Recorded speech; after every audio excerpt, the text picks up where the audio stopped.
റസൂലിന്റെ ഏറ്റവും വലിയൊരു കൊതിയായിരുന്നു കഅബയുടെ താക്കോല് കുറച്ചു നേരം കയ്യിൽ പിടിക്കാന്ന് തൊടാൻ വേണ്ടിയിട്ട്. അതിന്റെ ഉടമസ്ഥരായ ഒരു കുടുംബമുണ്ട്. അതിൽപ്പെട്ട ഒരാളുടെ കയ്യിലാണ് ഇപ്പോ ആ താക്കോലുള്ളത്. അയാളോട് ചെന്നിട്ട് ചോദിച്ചു, ആ താക്കോല് കുറച്ചു നേരം എനിക്കൊന്ന് തരുമോ? ഉസ്മാൻ, കുറച്ചു നേരം ഞാനൊന്ന് പിടിക്കട്ടെ. അത് ഇല്ല മുഹമ്മദ്, അതിനുള്ള യോഗ്യത നിനക്കില്ലടാ, തരൂല. റസൂൽ പിന്നെയും ചോദിച്ചു, കുറച്ചു നേരം.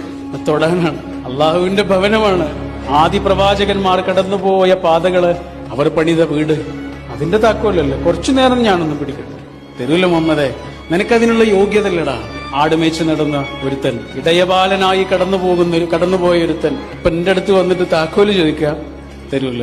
നബി ഇങ്ങനെ നിന്നിട്ട് വളരെ ശാന്തമായി അദ്ദേഹത്തോട് പറഞ്ഞു, അതെന്റെ കയ്യിൽ എത്തുന്നൊരു ദിവസമുണ്ട് ഉസ്മാൻ, ഈ താക്കോല് എന്റെ കയ്യിൽ എത്തുന്നൊരു ദിവസമുണ്ട്, അന്നത് എന്ത് ചെയ്യണമെന്ന് ഞാൻ തീരുമാനിക്കും. ഇല്ല മുഹമ്മദ്, അങ്ങനെ ഒരു ദിവസം ഉണ്ടാവില്ല.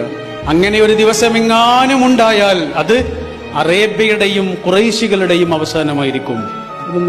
അതൊന്നുമല്ല, അറബികളും ഖുറൈശികളും അന്ന് നല്ല നിലയിൽ തന്നെ ആയിരിക്കും. പക്ഷെ താക്കോൽ എന്റെ കയ്യിലെത്തും. മക്ക വിജയത്തിന്റെ ദിവസം ആ നാടിന്റെ ഭരണം മുഴുവനും പ്രവാചക തിരുമേനിയുടെ കയ്യിലാ. പറഞ്ഞ താക്കോലല്ലേ, ആ താക്കോൽ ആ കയ്യിലുണ്ട്. ആ താക്കോൽ ആർക്ക് കൊടുക്കുമെന്ന് എല്ലാവരും ആകാംക്ഷയോടുകൂടി ഇങ്ങനെ നോക്കി നിൽക്കുന്നുണ്ട്. എല്ലാവരും ആഗ്രഹിക്കുന്നുണ്ട്, എനിക്ക് തന്നെങ്കിൽ.